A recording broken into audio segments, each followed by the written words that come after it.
Good morning বন্ধুরা, তোমাদের সবাইকে কেমন আছো তোমরা সবাই জানিও। আমি তো খুব খুশি আছি, কারণ কয়েকদিন ধরে যাব করে ফাইনালি আজকে যাওয়া হচ্ছে তারাপীঠ।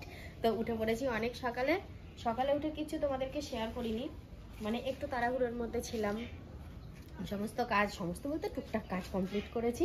এরকম গাড়ি মানে কভার খোলা হয়ে গেছে, ধূপ দেখানো হয়ে গেছে, ধোঁয়া উঠছে। ধূপটা একটু আগে দেওয়া ভালো, ধূপটা জ্বলে পুড়ে গেলে তারপরে গাড়ি বের করা হয়। রাজু, তোর কাছে এটা তারাপীঠ কতবার যাওয়া হচ্ছে? এটা নিয়ে 4 বার। আর বুদ্ধ তোমার কবার?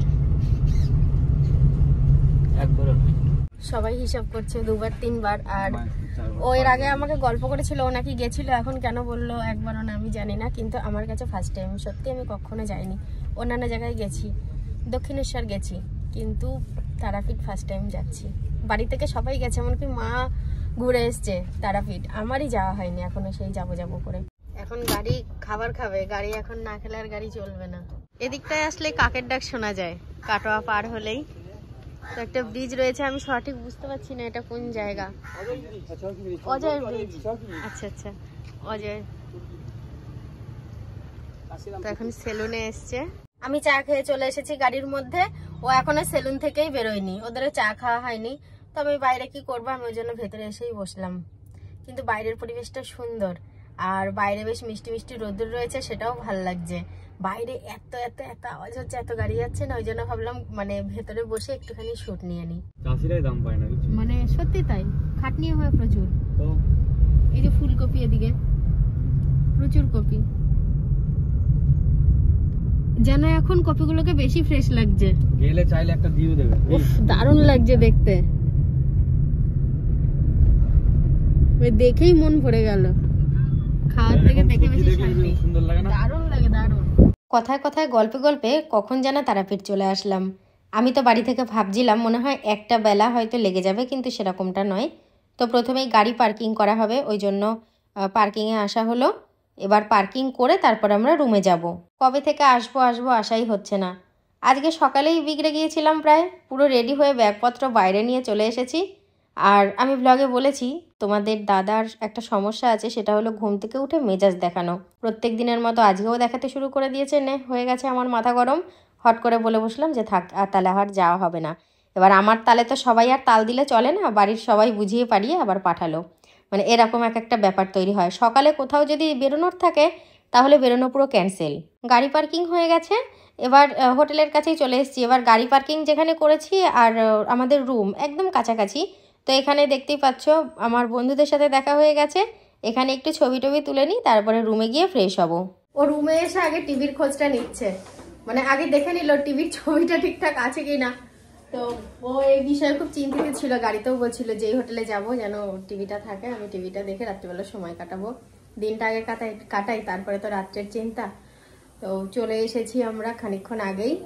তো কি আর কি, এখানে তো আর ঘরে বসে থাকবো না, এখানে বাইরে ঘুরতে যাব, পুজো দেব। চলে এসেছি মন্দির চত্বরে, আমরা একটু ঘুরতে বেরিয়েছি। এখন ঘুরে ঘাড়ে দেখি, তারপরে পরে পুজো দেওয়া হবে। এটা হচ্ছে ওই বামাখ্যাপার সমাধি। এটা একমাত্র এই মন্দিরটা কোনো ব্রাহ্মণ পুরোহিত দিয়ে না, এটা কোনো কিছু দিয়ে পুজো হয় না, একদম নিজের হাতে মাকে জল ধোয়াবে। বামদেবের সমাধিস্থলে এবার ওইটু ধূপ প্রদীপ জেলে দেবে। প্রথমে মোম জেলে নিচ্ছে, তারপরে ধূপ দেখাবে। আমিও দেখিয়েছি প্রথমে, এবার ও দেখাচ্ছে। এবার দেখো, সব কিছু যদি ভিডিও শেয়ার করে তোমাদেরকে দেখাতে যাই তাহলে ভিডিওটা তো অনেক বেশি লম্বা হয়ে যাবে, সেটা তো সম্ভব নয়। একটা ভ্লগ আর কত বড় হয়, তো সেই কারণেই কেটে কেটে দেখাচ্ছি। মানে আমরা যা করেছি না করেছি তার সামান্য কিছু অংশ তোমাদেরকে শেয়ার করছি। দুজনে মিলে আশীর্বাদ করলাম, তোর ভাগ্য সাথী ভালো থাকুক, অক্ষয় তোর হোক, তোর স্বামী তোর ভালো থাক, তুই কিন্তু আগে চলে যাবি এটা আমি জানি। এটা তোকে আশীর্বাদ করলাম, রাগ করবি। জয় গুরুবাম, জয় মা তারা, দুজনে মিলিয়ে আমাদের আচ্ছা, থ্যাংক ইউ, ধন্যবাদ। ভাবলাম একটু ফল খাই, তো ফল খেতে মন চাইলো।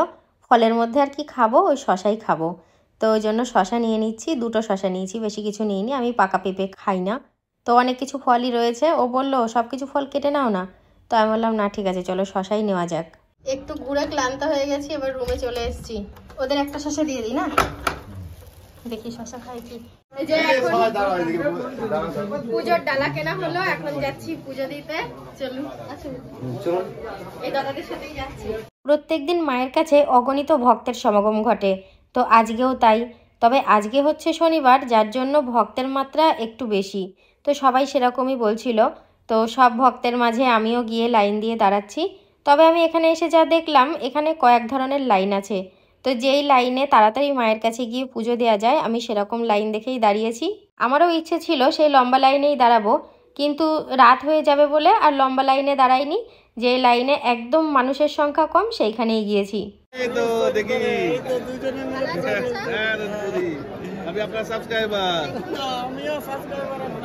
অল্প কিছু টাইম লাইনে দাঁড়াতে হলো, কেন বলো তো? সাথে সাথেই হয়ে যেত, যেহেতু সন্ধ্যা আরতির সময়। এবার আরতির সময় তো আর পুজো হয় না, তো সন্ধ্যা আরতির টাইমটুকু দাঁড়াতে হয়েছে। তবে বেশ আমার ভালো লেগেছে। বাইরেও তো দাঁড়াতাম, বাইরে দাঁড়াতাম নয় ঘুরতাম, তার থেকে মন্দিরের ভেতরে সময়টাকে দিয়েছি, এটাই অনেক ভালো লাগার। এবার চলে এসেছি মন্দিরের ভেতরে। তো এইটুকুনি তোমরা খুব মন দিয়ে দেখো, আশা করি তোমাদের ভালো লাগবে। তো আমি এত দূর থেকে আসলাম তারাপীঠে পুজো দিতে, আমার ব্লগ তোমরা দেখছো। আমি যদি মায়ের মুখটা একটু তোমাদেরকে না দেখাই, আমার কি ভালো লাগে? তো আমি দেখছি, তোমাদেরকেও দেখাচ্ছি। তবে ভেতরে না কাউকেই বেশিক্ষণ দাঁড়াতে দেয় না। অঞ্জলির ফুলটুকু পায়ের কাছে শুধু নামিয়ে দিতে যাওয়ার সময় মানে একে একে সব বের করে দেয় কয়েক সেকেন্ডের মধ্যেই। তো আমরা একটু দাঁড়িয়ে দেখেছি, সেই সুযোগটা পেয়েছি, আর তোমাদেরকেও একটু শেয়ার করেছি। দেখো আমার হাতটা নিয়ে মালার মধ্যে ছুঁয়ে দিল। খুব ভালোভাবে পুজো দিয়েছি, খুব ভালো লেগেছে মায়ের মুখটা দেখে। যতটুকুনি পেরেছি তোমাদেরকে শেয়ার করেছি।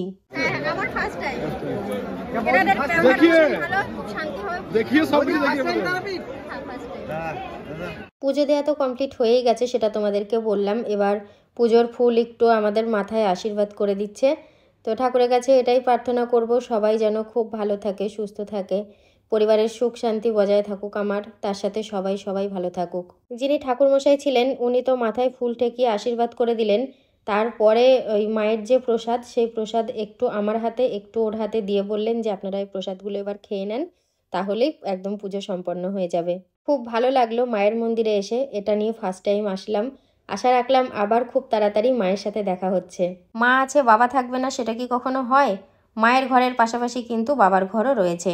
এখানে বাবা ভোলানাথের মন্দির, বাবাকে বসানো রয়েছে, দুধ গঙ্গা জল সব রয়েছে। সবাই এসে দুধ গঙ্গা জল দিয়ে বাবাকে স্নান করিয়ে দিচ্ছে। তো আমিও বাবাকে দুধ গঙ্গা জল দিয়ে স্নান করিয়ে এখানে একটু চান জল খেয়ে নিলাম। তো এবার চলো বাইরের দিকে যাই। বাইরের দিকে কত মানুষের ভিড় দেখো একবার, অগণিত মানুষের ভিড় একদম। মানুষে গিজগিজ করছে, সকালেও যেমন, দুপুরেও তেমন, রাতেও তেমন। আমি জানি না রাত্রির 1টা-2টোর সময় ঠিক এরকম থাকে কিনা। মায়ের মন্দিরে কিন্তু প্রসাদেরও ব্যবস্থা রয়েছে। অনেক ভক্ত দেখলাম প্রসাদ খাচ্ছে এখানে বসে। তো গামলায় গামলায় সব প্রসাদ নামানো। তো আমারও পুজো দেওয়া প্রায় শেষের দিকে। বাইরের দিকে ধূপ জ্বালানোর ব্যবস্থা রয়েছে, সেখানে আমি ধূপ জ্বেলে দিচ্ছি। তো বন্ধুরা আর কি, আজকের ভিডিওটা কেমন লাগলো অবশ্যই কমেন্টের মধ্যে জানিও। তো চলো আজকে টাটা বলছি, দেখা হচ্ছে পরবর্তী ভিডিওতে।